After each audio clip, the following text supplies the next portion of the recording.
Buenos días, mis estimados muchachos, espero se encuentren bien.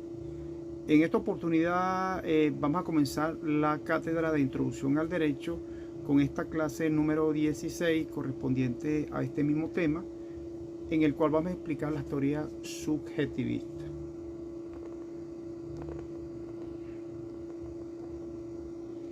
Aquí vemos que vamos a comenzar esas teorías que son muy interesantes.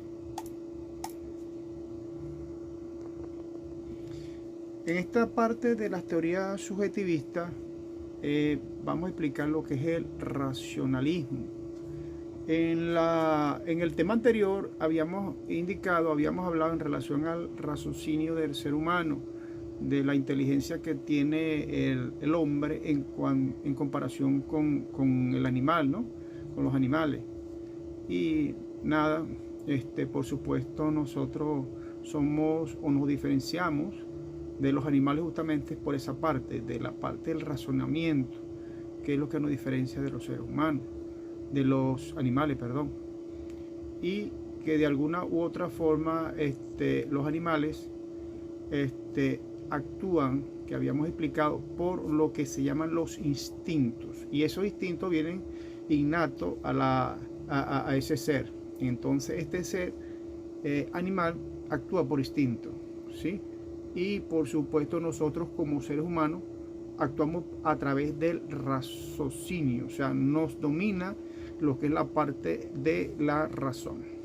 Seguimos entonces con esta teoría subjetiva en relación al racionalismo. Está fundamentada entonces esta parte del racionalismo en cuanto a lo que es las teorías subjetivistas sobre el fundamento del derecho, y se caracterizan de una u otra forma por su racionalismo. Es lo que estamos hablando en relación a esto, al razonamiento, que eso ya viene de por sí del ser humano, y a medida de que vayan buscando esa verdad, buscando ese conocimiento, ellos por supuesto se van a alimentar más de ese razonamiento. El ser de por sí, el ser humano de por sí busca siempre entender las cosas, del por qué suceden las cosas. Entonces es allí que utilizamos nosotros lo que es la parte del razonamiento, para razonar las cosas, no quedarnos con ciertas dudas, sino razonar en relación a un problema planteado, en relación a analizar esa situación y ver cuáles son las premisas indicadas o suficientes para nosotros abordar esa situación. Y sobre todo nosotros los abogados en esta área del conocimiento, en esta área de la parte educativa, ¿no? Sobre todo a ustedes de alguna forma transferirle ese conocimiento para que usted tengan una base en que comparar lo que va a ser su filosofía de vida en cuanto al estudio del derecho. Entonces, en sentido amplio, tenemos que este racionalismo es una teoría racionalista, toda postura o actitud filosófica que exagera lo que es el papel. ¿El papel de qué? De la razón, con detrimento de la experiencia, porque todo esto va junto, ¿no? Va de alguna forma de la mano. Entonces son minusválidas, manipuladoras del conocimiento empírico en cuanto a lo obtenido por lo que es la inducción. Muchas veces este sentido viene relacionado con la parte inductiva, para emplear exclusivamente el método deductivo. Entonces vamos a entender las filosofías o las teorías que indica el señor Platón en Grecia. Este fue un filósofo muy importante en aquella oportunidad, que por supuesto él señalaba que las cosas sensibles son de pura apariencia. Él la llamó de lo que es la parte de la doxa, que es el conocimiento incompleto, imágenes fugaces. El verdadero conocimiento entonces es epísteme, es decir, que las ideas que están en la razón desde que el hombre nace como reminiscencia de una vida anterior. Ideas que el hombre puede ir recordando durante su existencia. Muchas veces nosotros recordamos cosas de nuestra infancia y por supuesto esa es parte del razonamiento. Vamos de alguna u otra forma tratando de recopilar esa información que ha sido en nuestro pilar fundamental de nuestra vida, de nuestro recorrer en esta vida, de nuestra existencia en relación a todas y cada una de esas experiencias que hemos tenido y por supuesto las razonamos de esa forma y nos recordamos de cosas buenas, cosas malas, porque generalmente el ser humano está sustanciado, ¿no?, de alguna otra forma para soportar cosas malas y cosas buenas. Como siempre les hemos dicho a ustedes, muchachos, y lo hemos conversado ya en clases presenciales en la universidad, de que nosotros, por supuesto, debemos de aprender también de lo malo. De lo malo también se sacan cosas buenas, pero no siempre tiene que ser lo malo. Uno procura en lo posible de buscar las cosas mejores, ¿no? Que a ustedes les causen mayor sensación, plenitud, crecimiento como persona. Y entonces, en cuanto a esta parte que indica Platón, él enseñaba las cosas sensibles que habíamos indicado a través de su experiencia, un conocimiento doxa, y que era un conocimiento, decía que era un conocimiento incompleto. Esto se complementa a través de los estudios, a través de las vivencias, de los interesados, por supuesto, en su formación del razonamiento. Únicamente entonces la razón, y solo la razón, puede producir un verdadero conocimiento, ya que este, para merecer tal nombre, debe ser universal y necesario, lo cual nunca es posible en el conocimiento empírico. Porque acuérdense que la parte empírica está relacionada con la experiencia de cada persona. Y a medida de que las personas vayan transcurriendo en su vivencia, van a obtener experiencias totalmente diferentes. Entonces no puedo decir las experiencias mías no son iguales a las de ustedes. Las experiencias de ustedes no son iguales a las mías ni a las personas que les rodean, a sus compañeros, a su mamá, a su papá, a sus hermanos. Son experiencias totalmente diferentes que nosotros de alguna u otra forma debemos canalizar. Y por supuesto, a través de estas experiencias nosotros vamos a tomar decisiones en nuestras vidas. Hay, por supuesto, en nuestras vidas cosas que nos marcan y cosas que de repente están allí, pero que queremos de alguna forma tratar en lo posible de arrancarlas definitivamente de nuestras vidas, ¿no? Pero seguimos con esta situación tratando en lo posible de darle una solución pacífica en relación a esta forma de entendimiento del racionalismo, porque nosotros no podemos ser seres humanos de por sí muy agresivos, ¿no? Debemos tratar en lo posible de que, por supuesto, esta parte del racionalismo sea la más idónea, de forma pacífica, que se llegue a un entendimiento, y a través de eso es que nos diferencia a nosotros de los animales, y debemos resolver las cosas. Nunca podemos dejar las cosas para última hora, y eso es un tema sobre todo para el venezolano. Decimos, bueno, lo hago hoy, lo hago mañana, lo hago pasado, y dejamos siempre las cosas por última hora. Pero cuando nos ponemos como la soga al cuello, es decir, el agua nos llega al cuello con todas las cosas que hay que hacer, no las terminamos de hacer, pero a la final terminamos salvando el día, es decir, resolviendo, porque tenemos una responsabilidad que cumplir en cuanto a nuestra parte de formación académica en la universidad, sobre todo esta parte de introducción al derecho, que es una materia muy importante para la formación de todos ustedes que están iniciando en esta carrera universitaria y en esta materia que para ustedes también es trascendental y que por supuesto le va a dar algún conocimiento adicional para que ustedes puedan tomar las mejores decisiones de su vida. Entonces, este racionalismo habíamos indicado que pertenece al racionalismo jurídico, que es justamente lo que estamos hablando. Entonces, varía según las escuelas. Hay muchas escuelas que hablan sobre el racionalismo, que bien son diversas entre sí, las cuales, por supuesto, tienen el común denominador que es racionalista. Entre ellas están lo que es la escuela racionalista del derecho natural, porque el racionalismo generalmente viene de lo que es la parte natural, ¿no? Del ser humano, de la constitución del ser como tal, desde el nacimiento, así tal cual como lo indicaba Platón, ¿no? E incluso el mismo Sócrates.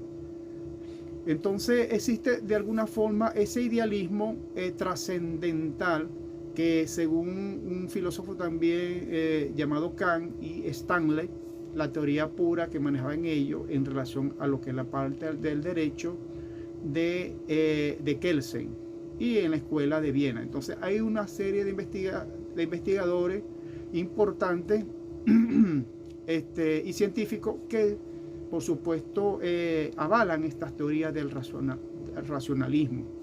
Y por supuesto, como estamos indicando, esto viene de la parte natural, de la parte intuitiva del ser humano, desde que nace, de que aparte de que va recolectando o colectando esa información, se va llenando de toda esa sabiduría. Vemos entonces las escuelas racionalistas del derecho natural. Cuando hablan de esta parte del racionalismo en el derecho natural, lo que estamos indicando se refiere casi siempre a la antigüedad de la greco-romana, en Grecia y Roma, que se inicia durante el siglo XVII y se desarrolla el derecho natural muy diferente a como lo estamos viendo actualmente. Históricamente es contemporánea de la época de las luces, es decir, el iluminismo de Alemania, en la ilustración en Francia en el siglo XVII y siglo XVIII, que la humanidad ha llegado al máximo de la cultura y civilización. Entonces, esta escuela es parte de la consideración del hombre en estado de naturaleza puro, que estamos indicando como un ser esencialmente asocial. Bueno, para unos de alguna forma es malo, para otros les resulta lo indicado, ya que esta naturaleza humana expresa el concepto de animal racional. Por eso justamente la escuela racionalista del derecho natural mantiene estas ideas en relación a lo que es la parte del derecho desde su nacimiento, desde su formación histórica en el área de la greco-romana, en la antigüedad, ¿no? Durante esos siglos que se desarrollaron estas teorías y que, por supuesto, actualmente todavía se mantienen y se dan en la universidad, se imparten en las universidades en relación sobre todo en lo que es la parte de filosofía, que por supuesto es una materia muy importante y decisiva en nuestra formación, porque allí vamos a ver de alguna forma en la parte filosófica del derecho. Eso lo van a ver ustedes en el quinto año, ¿no?, de derecho. Eso es una formación importante para todos los abogados. De esta forma, mis queridos muchachos, pasamos a lo que es la escuela racionalista del derecho natural. Según el fundador de esta escuela, fue holandés, uno llamado Hugo Grocio, en 1583 y 1645, que reformó profundamente el pensamiento en base a las ideas racionalistas. Entonces afirma que el derecho natural deberá ser inmutable o igualmente válido para todos los pueblos y que subsistiría aún cuando Dios no se ocupara de las cosas humanas, pues se fundaría en la noción inmutable del hombre, es decir, de la parte de ese ideal. Eso lo afirma el señor Hugo Grocio en los años de 1583 hasta 1645, que hubo esa reforma importante en cuanto a este pensamiento, ¿no?, de esta escuela racionalista.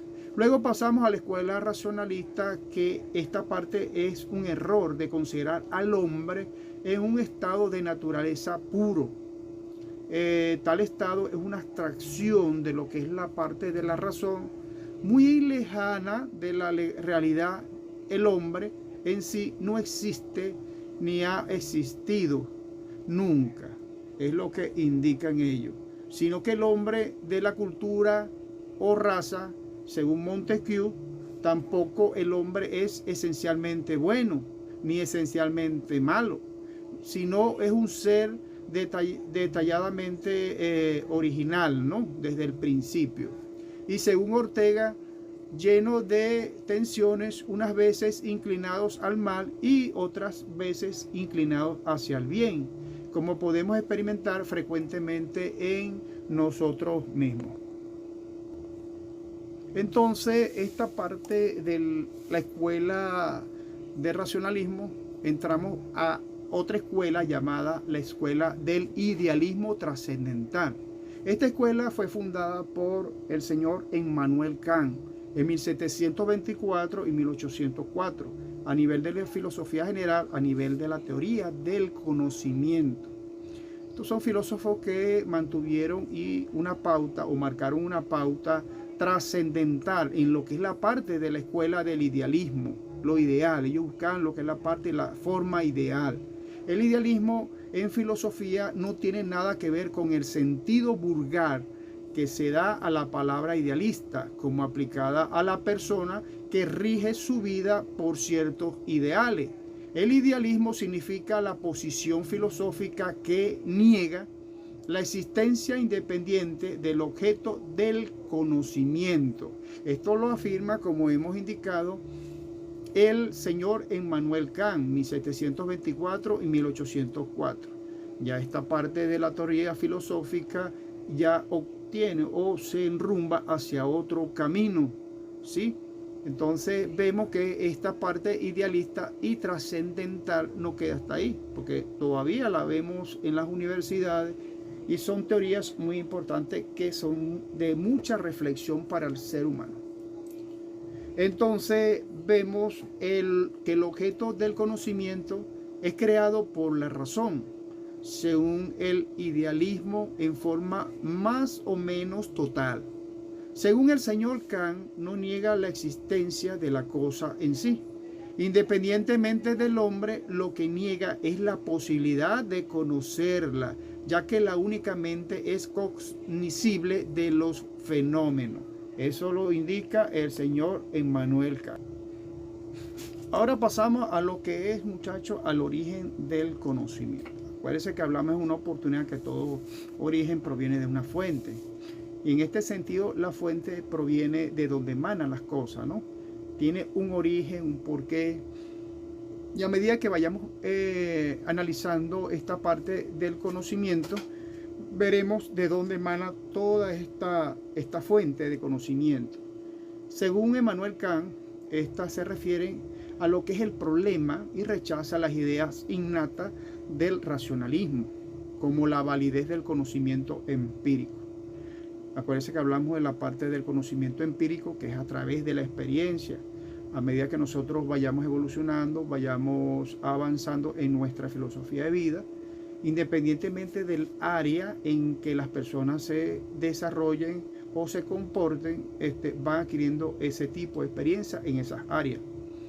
La de nosotros en particular es la que nos interesa en cuanto a la experiencia jurídica, ¿no? Lo que es la parte de la experiencia vivencial en cuanto a los temas controversiales que de alguna u otra forma nosotros podamos analizar y podemos de alguna forma llevarnos esa experiencia para tener por lo menos como especie de una doctrina, como una jurisprudencia que nos va a servir incluso de lo que es la parte de las costumbres, de toda esa parte jurídica que para nosotros es importante tenerla a la hora de enfrentar algún tipo de situación y darle una solución de forma aceptable o viable, ¿no?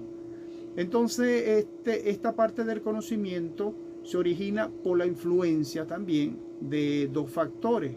Uno exterior, que es la posterior, es decir, que sea a posterior, es decir, después, la cual constituye la materia del conocimiento según la experiencia, y otro al interior del hombre, a priori, que constituye la forma, el espacio, tiempo y lo que es la parte de la categoría. El señor Kant hace dos distinciones en cuanto a las delimitaciones del mundo del derecho. Entonces, estas distinciones están conformadas, una por las ciencias naturales, que está referida a lo que es el mundo del ser humano, esa formación por juicios enunciados, lo que es la parte de las leyes de la naturaleza, que expresan las relaciones necesarias de la causalidad física, y las ciencias de la conducta en cuanto al mundo del deber ser. A este deber ser es lo que nosotros siempre tratamos en lo posible de realizar, ¿no? Esa parte ideal, que bueno, que muchas veces de repente no se da, pero sí tratamos en nuestra filosofía de vida de alguna otra forma conseguir o buscar o acercarnos, aproximarnos a ese deber ser. Pero siempre esa es una filosofía que Immanuel Kant en ese mundo mantuvo, ¿no? Y que el objeto de la moral y el derecho están compuestos por juicios normativos, es decir, en relación a lo que es la parte de las leyes y la libertad. Entonces expresan lo que es la relación contingente de la causalidad moral en ese tiempo. Y todavía se mantiene lo que indicamos. Todas estas teorías se aplican incluso y se llevan a la parte filosófica, en lo que a diario se ve en las universidades. Existe una delimitación del mundo del derecho, ¿sí?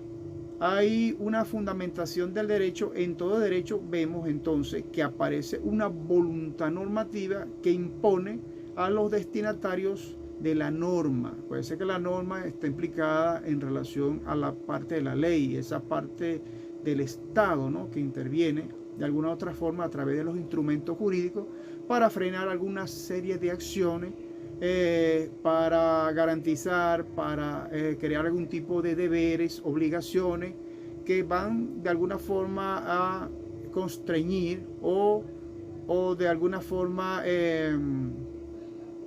estar presentes allí para el ser humano. En cuanto a la voluntad está que sea vinculatoria, ya que la norma jurídica, a diferencia de otras que son morales o religiosas, parece que en otra oportunidad vimos lo que es la parte de las normas morales, las normas religiosas, ¿sí? Y que de alguna forma están relacionadas con la parte jurídica. Y las partes religiosas, por supuesto, vemos que de alguna forma se cumple, pero no son de estricto cumplimiento como las normas jurídicas, que sí de alguna forma tienen una prioridad para cumplirla. Y existe una obligación, y el Estado, a través de sus instrumentos o métodos, trata de que esa norma sea de estricto cumplimiento, ¿sí? Entonces, a varios sujetos le producen entonces unas relaciones intersubjetivas.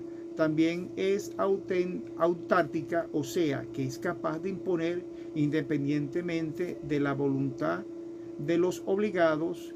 Los obligados son los que estamos expuestos, ¿no?, a cumplir esa normativa, ¿sí?, la que imponga el Estado. Es decir, nosotros los particulares somos los obligados, y aún en contra de su consentimiento, y finalmente es inviolable en el sentido de que, a pesar de las violaciones que da facto cometen contra la norma, esta no queda destruida ni pierde su valor.